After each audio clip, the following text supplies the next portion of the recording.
Vâng. Chỉ có một tí mà sẽ trong một bé bé mà muốn làm đâu.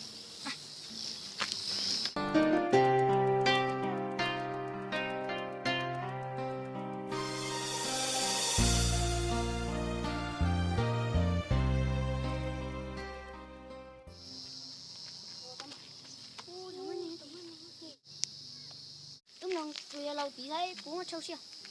Bye.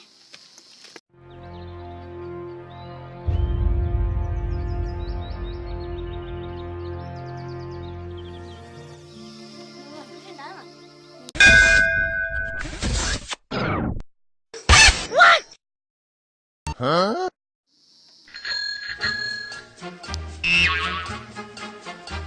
Mình đánh rồi số đấy. Ôi rồi.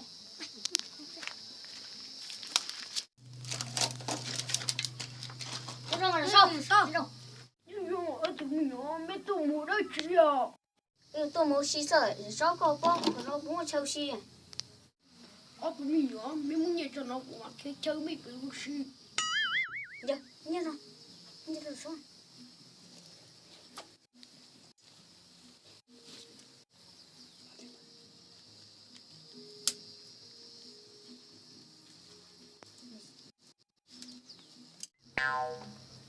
Bang.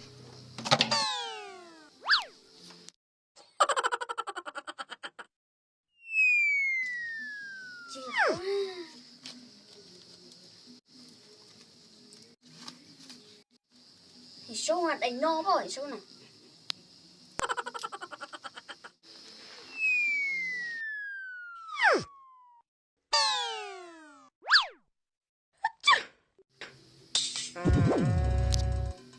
Thì sao? Theo ship được. Ở tụi nhỏ mẹ tụi cái xí nó. Mua tóc bé, không đánh cái tóc này hắn cái tóc lạc để cái lên đã chưa bé chân đã. Chứ cho sợ. Mua ra, tòa số chơi nhìn nhiên sao?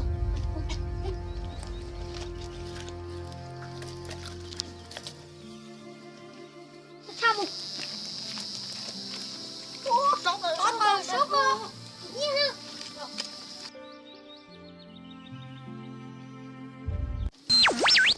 Tao nhiệt dữ. Tao biết nó free đó.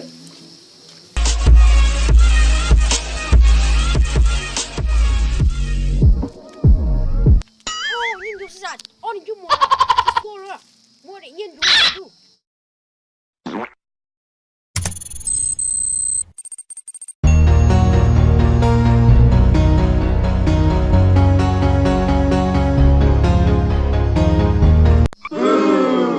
Sẵn sàng.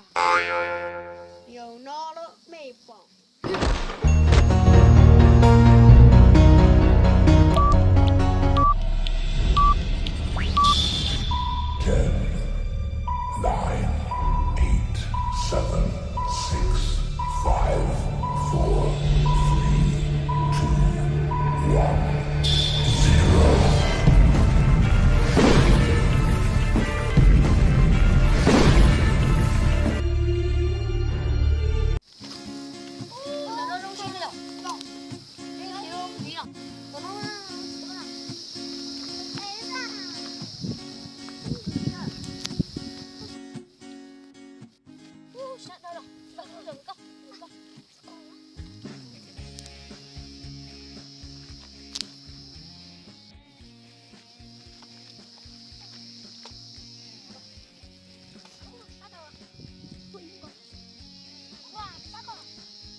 Tụi nó cũng nha để anh đi đâu số này.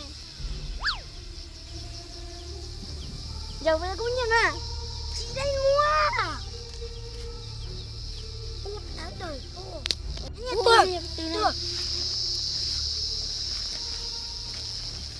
Có này. Wow. Ô, tới đầu thôn bảo. tổ gì à xuyên thấu quá có một cái nào con tử yêu đau kìa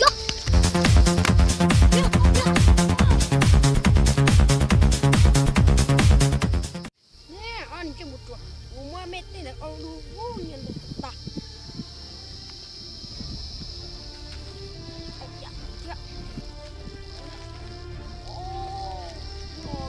quay sông hà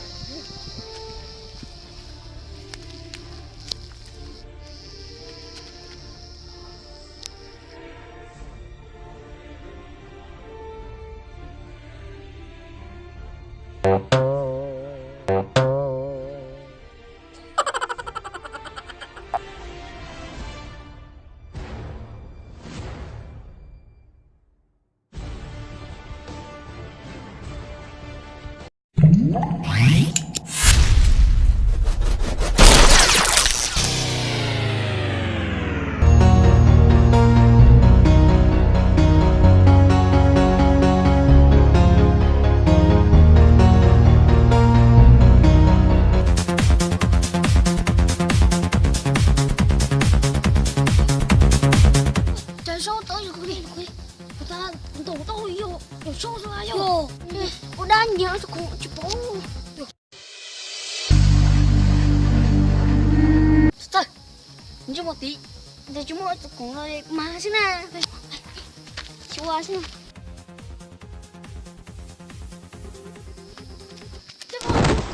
nhớ khỏi nhà đâu có đâu đâu rồi chi rồi không không